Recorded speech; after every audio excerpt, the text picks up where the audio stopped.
Hello students, কেমন আছো তোমরা? আশা করি তোমরা সবাই খুব ভালো আছো। আজকে আমরা কারেন্ট ইলেকট্রিসিটি চ্যাপ্টারের সেকেন্ড ভিডিও নিয়ে চলে এসেছি। তোমরা যারা ফার্স্ট ক্লাসটা মিস করে গেছো ওরা অবশ্যই ডেসক্রিপশন বক্সে বা কমেন্ট বক্সে দেওয়া লিঙ্ক থেকে গিয়ে ওই ভিডিওটা দেখে নাও, তারপরে এটা দেখতে এসো। তো আজকে আমরা ফার্স্টে যেটা পড়ব সেটা হচ্ছে ওহমস ল। তোমরা সবাই ছোটবেলা থেকে ওহমস ল পড়ে আসছো। তো আজকে আমরা ডিটেলসে ওহমস ল কি সেটা বোঝার চেষ্টা করব। তাহলে ওহমস ল, তাপমাত্রা, উপাদান ও অন্যান্য ভৌত অবস্থা অপরিবর্তিত থাকলে কোনো পরিবাহীর মধ্য দিয়ে তড়িৎ প্রবাহ মাত্রা তার দুই প্রান্তের বিভব পার্থক্যের সমানুপাতি হয়। তাহলে কি বুঝতে পারলে তোমরা? তাহলে এখানে কি বলতে চাইলো সেটা আমরা ডিটেলসে বুঝব।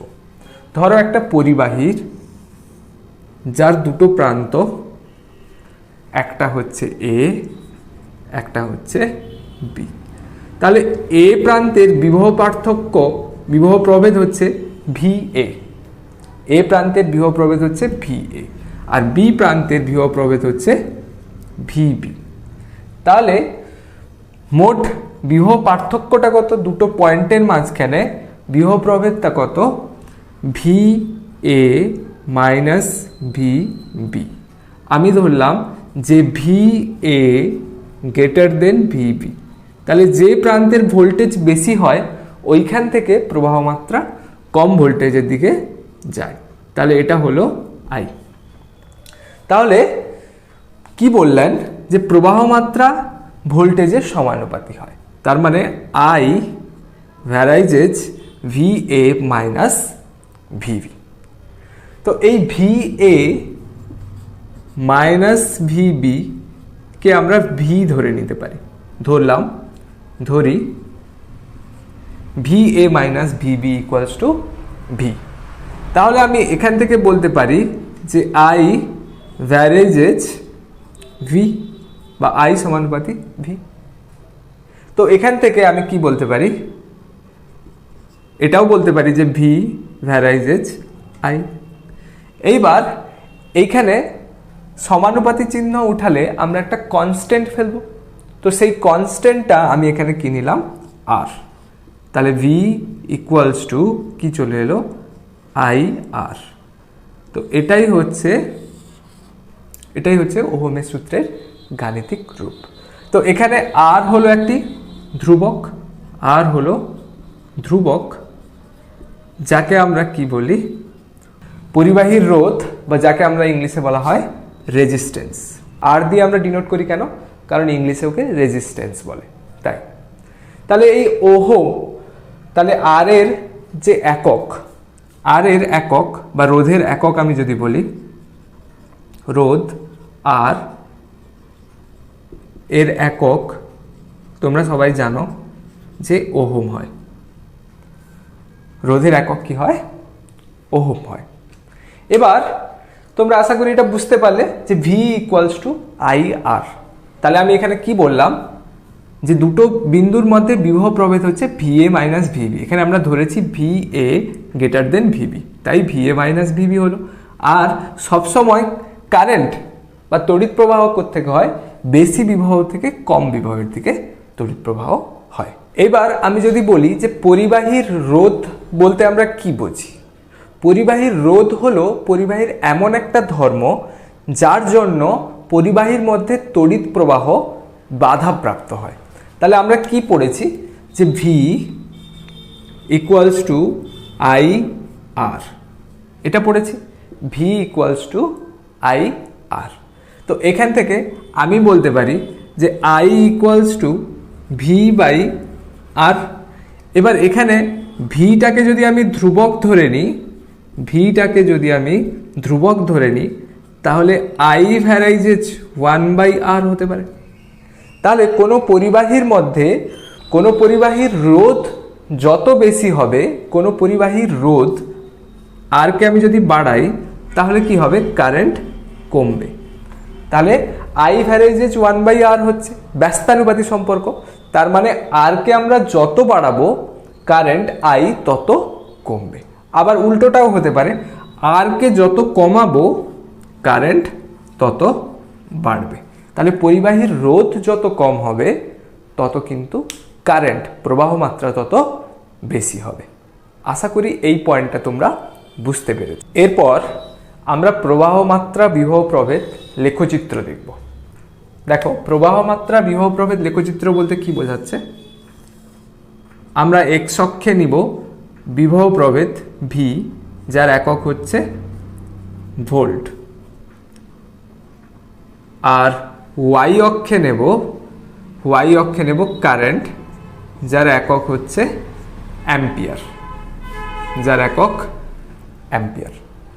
তাহলে ওহমের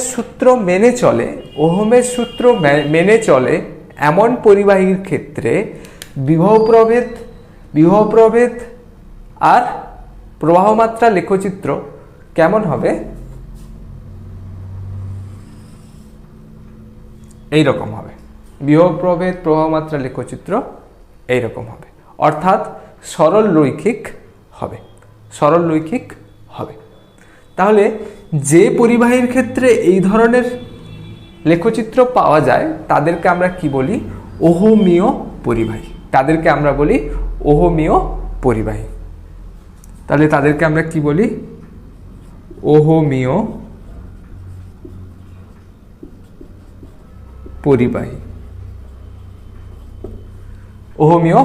পরিবাহী বলি।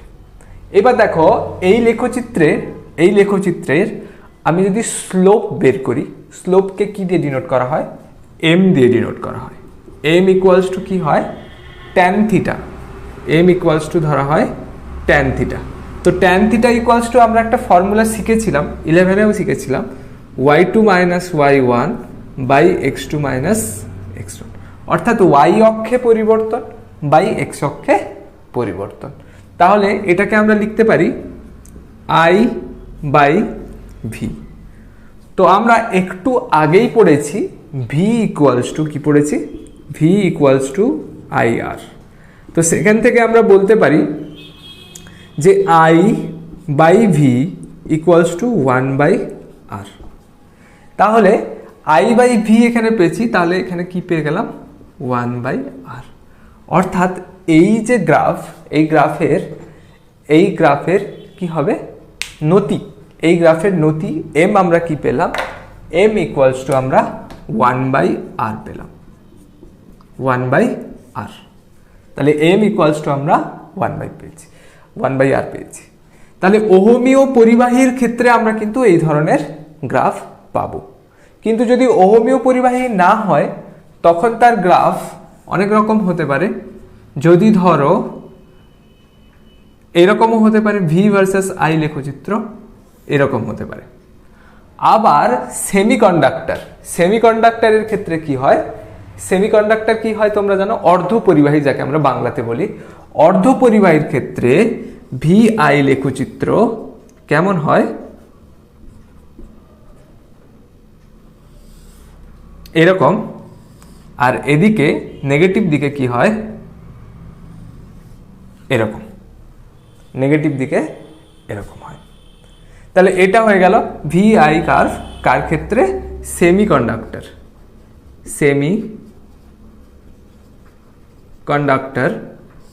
বা যাকে আমরা বলি অর্ধ পরিবাহী। তাহলে অর্ধ পরিবাহীর ক্ষেত্রে আমরা এই ধরনের লেখচিত্র পাবো, ওহমীয় পরিবাহীর ক্ষেত্রে এই ধরনের লেখচিত্র পাবো, আর অওহমীয় পরিবাহীর ক্ষেত্রে এই ধরনের লেখচিত্র পেতে পারি। দেখো, এর মধ্যে তোমাদের যেটা মনে রাখতে হবে এখনকার মতো এটা মনে রাখতে হবে, বাকিগুলো আমরা পরে পড়ব। যখন আমরা ইলেকট্রনিক্স চ্যাপ্টারে যাব, ইলেকট্রনিক্স পড়ব, অর্থাৎ অর্ধপরিবাহী নিয়ে পড়ব, তখন আমরা এগুলো নিয়ে ডিটেলসে আরও ডিসকাস করব। এখনকার মতো তোমরা শুধু এটা মনে রাখো, ওহমীয় পরিবাহীর ক্ষেত্রে লেখচিত্রটা কেমন হয় আর স্লোপ কাকে ডিনোট করে? স্লোপ 1 বাই আর কে ডিনোট করে। এটা কিন্তু একটা শর্ট কোয়েশ্চেন আছে। আশা করছি তোমরা এটা বুঝতে পেরেছ। এরপরে আমরা রোধাঙ্ক বা রেজিস্টিভিটি সম্পর্কে পড়ব। তো রোধাঙ্ক বা রেজিস্টিভিটি এই জিনিসটা আমরা পেলাম কোথা থেকে এলো সেটা আমাদের জানতে হবে। তাহলে আমরা পরিবাহীকে একটা লম্ব বৃত্তাকার চোঙ ধরে নিতে পারি, একটা লম্ব বৃত্তাকার চোঙ হিসেবে ধরে নিতে পারি। ধরো একটা পরিবাহী যার দৈর্ঘ্য হচ্ছে এল, দৈর্ঘ্য এল। এবার প্রস্থচ্ছেদ, এই যে প্রস্থচ্ছেদ সেটা হচ্ছে এ, অর্থাৎ এরিয়া। প্রস্থচ্ছেদ বলতে এখানে এরিয়াকে, প্রস্থর যে এরিয়া সেটাকে বোঝাচ্ছে। তাহলে এল পেলাম, এ পেলাম। আর পরিবাহীর রোধ যদি ক্যাপিটাল আর হয়, এইটুকু পরিবাহীর রোধ হচ্ছে ক্যাপিটাল আর। তাহলে এই আর কার কার উপর ডিপেন্ড করে? তার দৈর্ঘ্যের উপর ডিপেন্ড করে। পরিবাহী কতটা লম্বা, যত বেশি লম্বা হবে তত তার রোধ কিন্তু তত বেশি হবে। তাহলে আর ভ্যারাইজেজ আমি এল বলতে পারি। যত দৈর্ঘ্য বেশি হবে তত কারেন্ট ফ্লো করতে বাধা পাবে, তাই আর ভ্যারাইজেজ এল বলতে পারি। তাহলে 1 নম্বর পয়েন্ট আমরা কি পেলাম? যে আর ভ্যারাইজেজ এল। 2 নম্বর পয়েন্ট কি পাবো? যে দেখো প্রস্থচ্ছেদ যত মোটা হবে, ধরো একটা পাইপের ক্ষেত্রে যত মোটা পাইপ ইউজ করবে তত বেশি জল যেতে পারবে। তো এখানে পরিবাহীর ক্ষেত্রেও ঠিক তাই হয়, যত মোটা পরিবাহী হবে অর্থাৎ তার হবে, তত কি হবে? তত বেশি ইলেকট্রন ফ্লো করবে। আর ইলেকট্রন ফ্লো করা মানে কি? তত বেশি কারেন্ট হবে। আর তত বেশি যদি কারেন্ট হয় তাহলে কি হবে? তার রেজিস্ট্যান্স তত কম হবে। কারণ আমরা কি জানি? আই ভ্যারাইজেজ 1/R, অর্থাৎ ব্যস্তানুপাতি। তাহলে কারেন্টের ব্যস্তানুপাতি হচ্ছে রেজিস্ট্যান্স। তাহলে আমি বলতে পারি যে আর ভ্যারাইজেজ 1/A। যত পরিবাহীর প্রস্থচ্ছেদ বাড়বে তত বেশি কারেন্ট ফ্লো করবে, আর রেজিস্ট্যান্স কি হবে? তত কমে যাবে। তো এরিয়া যত বাড়বে, প্রস্থচ্ছেদের এরিয়া যত বাড়বে তত রেজিস্ট্যান্স কিন্তু কমবে। তাহলে এই দুটোকে যদি আমরা অ্যাড করি তাহলে একসাথে করলে কি পাবো? আর ভ্যারাইজেজ L/A। তাহলে আর ভ্যারাইজেজ L/A। তাহলে এখানে আমরা একটা কনস্ট্যান্ট ফেলবো। তাহলে কনস্ট্যান্টটা কি হবে? R equals to rho into L/A। তাহলে আর ইকুয়ালস টু কি পেলাম? Rho into L/A। তো এই যে রোকে আমরা কি বলি? রো হলো একটি ধ্রুবক যাকে আমরা পরিবাহীর রোধাঙ্ক বলি, পরিবাহীর রোধাঙ্ক, বা ইংলিশে আমরা কি বলি? রেজিস্টিভিটি বলি, রেজিস্টিভিটি।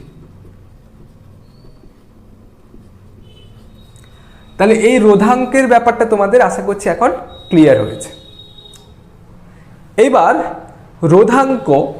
রোধাঙ্কের আকারে যদি আমি ফর্মুলাটাকে নিয়ে যাই তাহলে রো ইকুয়ালস টু আমরা আর ইন্টু A/L পেতে পারি। তাহলে rho equals to R into A divided by L পেতে পারি। তাহলে দেখো রোধাঙ্কের আমরা এখান থেকে একক বের করতে পারবো। তাহলে রোধাঙ্কের একক কি হবে? দেখো আর এর একক, আর মানে রোধ, রোধের একক আমরা কি জানি? ওহম হয়। রোধের একক হচ্ছে ওহম। সঙ্গে এরিয়া অর্থাৎ ক্ষেত্রফল, প্রস্থচ্ছেদের ক্ষেত্রফল। তো প্রস্থচ্ছেদের ক্ষেত্রফলের একক আমরা সবাই জানি, এসআই একক হয় মিটার স্কোয়ার। তাহলে ইন্টু মিটার স্কোয়ার বাই দেখো দৈর্ঘ্য আছে এল, তাহলে দৈর্ঘ্যের একক হচ্ছে মিটার। তাহলে এখানে মিটার স্কোয়ার মিটার কাটলে শুধু মিটার পড়ে থাকে, তাহলে ওহম মিটার। তাহলে এই ওহম মিটার হলো এসআই একক। তাহলে এসআই একক কি পেলাম? Ohm metre. আর সিজিএস একক কি পাবো?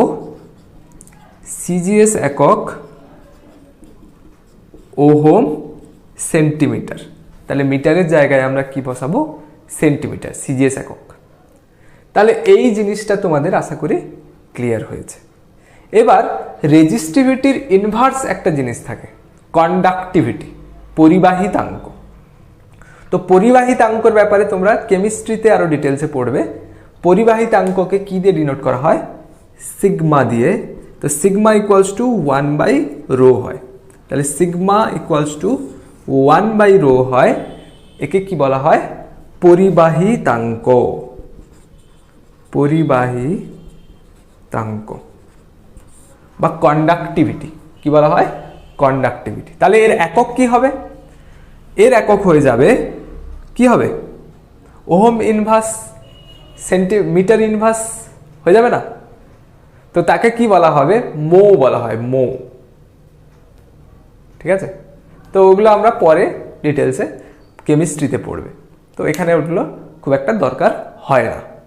তো আরও একটা জিনিস আমাদের জানতে হবে, সেটা হচ্ছে দেখো আমরা কি পড়েছি? Rho equals to R into A by এল।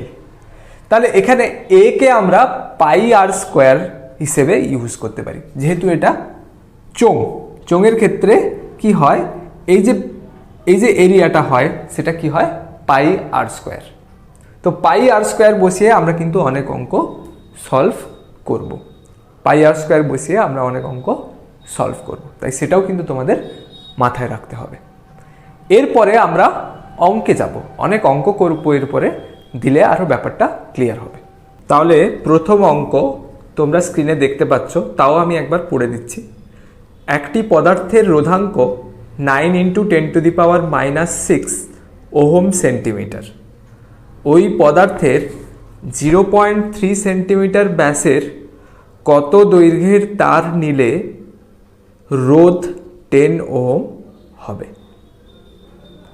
তোমরা পজ করো ভিডিওটা, একবার নিজে থেকে ট্রাই করো।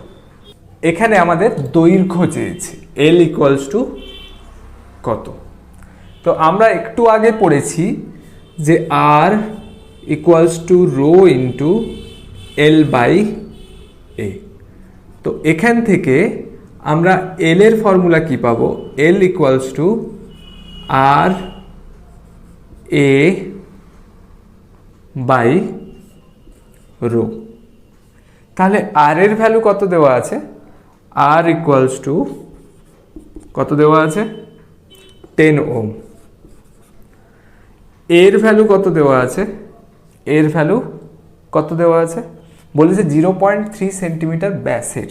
তাহলে স্মল আর ইকুয়ালস টু পেয়ে যাব 0.3/2 সেন্টিমিটার। 0.3/2 সেন্টিমিটার পেয়ে যাব। এইবার এ ইকুয়ালস টু কি হয়? পাই আর স্কোয়ার। তাহলে পাই ইন্টু 0.3/2 এর হোল স্কোয়ার, সেন্টিমিটার স্কোয়ার। তাহলে এ পেয়ে গেলাম। রো দেওয়া আছে, রো কত দেওয়া আছে?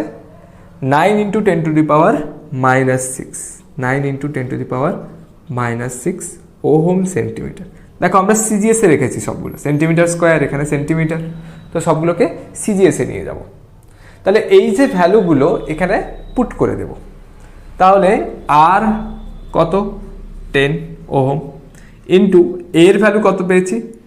পাই ইন্টু 0.3/2 এর whole square divided by rho এর ভ্যালু কত? রোধাঙ্কের ভ্যালু 9 × 10⁻⁻6। তাহলে এখান থেকে তোমরা যদি ক্যালকুলেটারে এটাকে পুট করো তাহলে অ্যান্সার আসবে 78.5 × 10³ সেন্টিমিটার। তো একে যদি মিটারে করো, আমরা জানি 100 সেন্টিমিটারে 1 মিটার হয়। তাহলে 785 মিটার হবে, 785 মিটার। তো আশা করছি তোমরা এই অঙ্কটা বুঝতে পারছো, খুবই সহজ একটা অঙ্ক। এরপর আমরা সেকেন্ড প্রবলেমে চলে যাব। তোমরা স্ক্রিনে সেকেন্ড প্রবলেম দেখতে পাচ্ছ, তবুও আমি একবার পড়ে দিচ্ছি। দুটি তারের দৈর্ঘ্য, ব্যাস ও রোধাঙ্ক প্রত্যেকটির অনুপাত 1:3। অপেক্ষাকৃত সরু তারটির রোধ 20 ওহম হলে মোটা তারটির রোধ কত হবে? পজ করে নিজেরা একবার ট্রাই করো।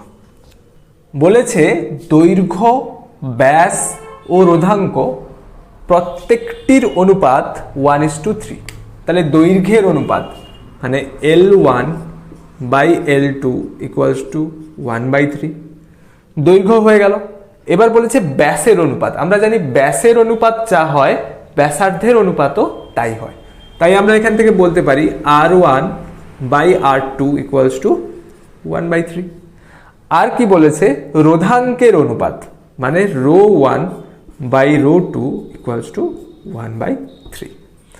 এবার বলেছে একটার রোধ দিয়ে দিয়েছে, আমি ধরলাম R1 দিয়েছে ধরো 20 ওহম, তাহলে R2 কত? তাহলে আমরা জানি R equals to rho into L by A। তো এখান থেকে বলতে পারি যে R equals to rho into L by pi R square. এর জায়গায় আমি পাই আর স্কোয়ার লিখতে পারি। এবার পাই হচ্ছে একটা কনস্ট্যান্ট, তো সেখান থেকে আমি বলতে পারি যে R varies as rho into L by R square.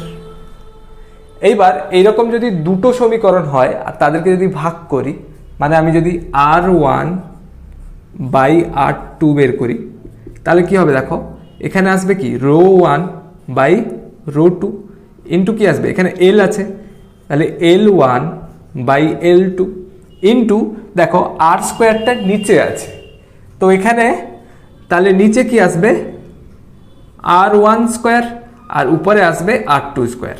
তো আমি বলতে পারি R2 বাই R1 এর স্কোয়ার। এইবার এখানে আমরা প্রত্যেকটা পেয়েছি, দেখো L1 বাই L2 কত পেয়েছি 1/3, ρ1 বাই ρ2 কত পেয়েছি 1/3, তাহলে ρ1 বাই ρ2 1/3 বসালাম, L1 বাই L2 1/3 বসালাম। এখানে দেখো R2 বাই R1 আছে, আমরা এখানে পেয়েছি R1 বাই R2, তার মানে এটাকে কি করব উল্টে দেব, তাহলে এখানে 3/1 এর হোল স্কোয়ার। তাহলে এখানে দুটো 3 আছে, এখানে 3 এর হোল স্কোয়ার আছে মানে দুটো 3, তাহলে আমরা এখানে 1 পেয়ে গেলাম। তার মানে এখান থেকে আমি পেয়ে গেলাম R1 ইকুয়ালস টু R2। তাহলে R1 এর ভ্যালু কত দেওয়া ছিল 20 ওহম, তাহলে R1 equals two R2 equals to 20 ohm. তাহলে এটা হয়ে গেল আমাদের ফাইনাল অ্যান্সার। তো আশা করছি তোমরা এটা বুঝতে পেরেছো। তো এই রকম টাইপের অঙ্ক কিন্তু এমসিকিউতে এইচএসে বহুবার এসেছে, তো এটা ভালো করে তোমাদের বুঝে নিতে হবে। এরপর তোমরা স্ক্রিনে কোয়েশ্চেন নাম্বার 3 দেখতে পাচ্ছ, আমি একবার পড়ে দিচ্ছি। একটি তারের রোধ 5 ওহম, একে টেনে 20% বৃদ্ধি করা হলো। আয়তন অপরিবর্তিত থাকলে নতুন রোধ কত? পজ করে একবার ট্রাই করো। তাহলে দেখো আমরা জানি একটা তারকে আমরা চোঙের মতো দেখাতে পারি, চোঙের মতো দেখাতে পারি।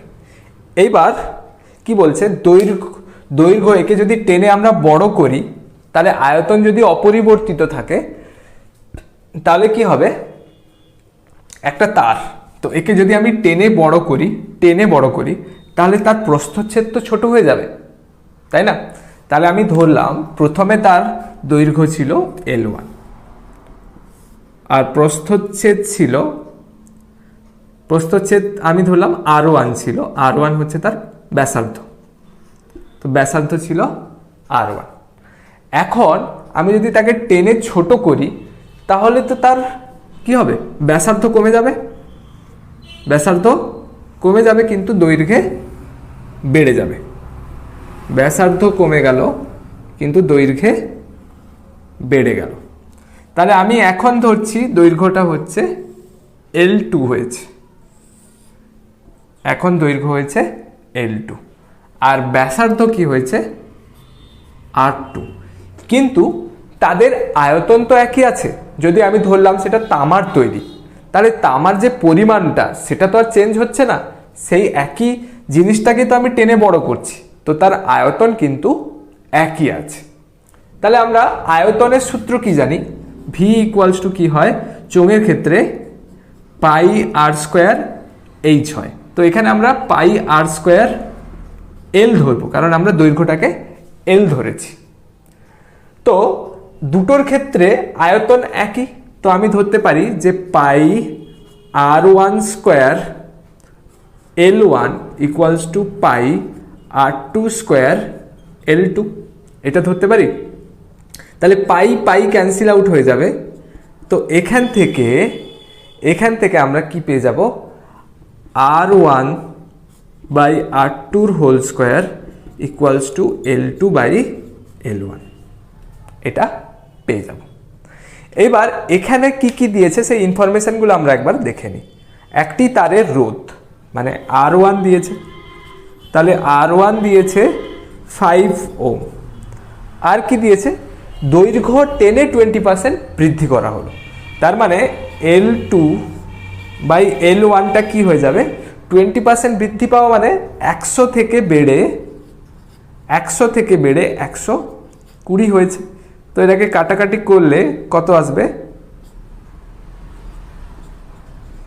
6/5। তাহলে L2 বাই L1 যদি 6/5 হয়, এখানে R1 বাই R2 স্কোয়ারটা কত হবে, R1 বাই R2 স্কোয়ারটাও কিন্তু 6/5 হয়ে যাবে। তাহলে আমরা L2 বাই L1 6/5 পেলাম, R1 বাই R2 ও 6/5 পেলাম। এইবার আমরা কি করব, আমরা সূত্র শিখেছি R equals to rho into L by A. আবার এর জায়গায় আমি কি বসাতে পারি, rho into L by pi R square. এবার এখান থেকে আমি লিখতে পারি যে R varies as L by R square, R varies as L by R square. এবার আমাদের যেহেতু রোধ বের করতে হবে, R2 বের করতে হবে, তাহলে আমি এখানে R2 বাই R1 লিখতে পারি।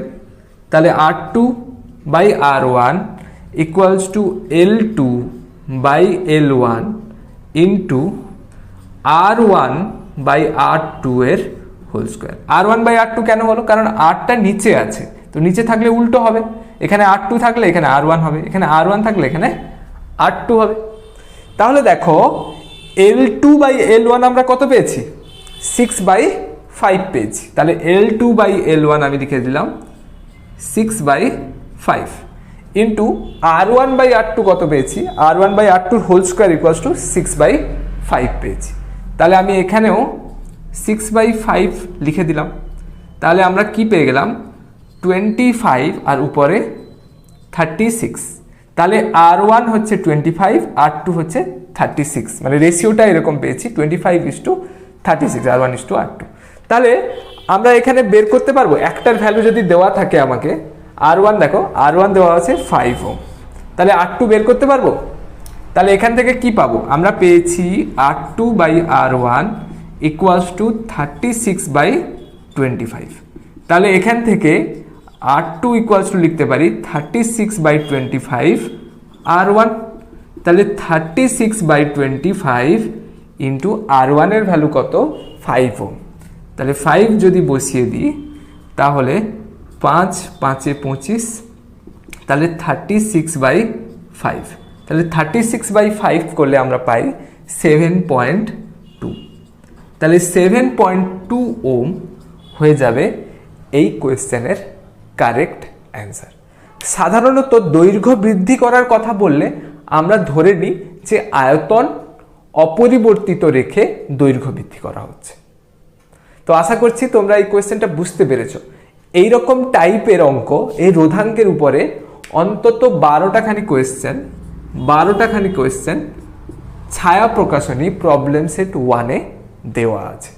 তোমরা অবশ্যই প্রবলেম সেট 1-এর প্রথম 12টা অঙ্ক নিজেরা সলভ করো, দেখবে অনেক কনসেপ্ট তোমাদের ক্লিয়ার হয়ে যাবে। আমি কিন্তু এখানে ওই টাইপের অঙ্কগুলোই করিয়েছি। তাহলে যদি আমার ভিডিও দেখো তাহলে কিন্তু তোমাদের প্রবলেম সেট 1 করতে কিন্তু কোনো প্রবলেম হবে না। তো আশা করছি তোমরা এই ভিডিওটা যা পড়িয়েছি খুব সহজে বুঝতে পেরেছো। Thank you for watching this video.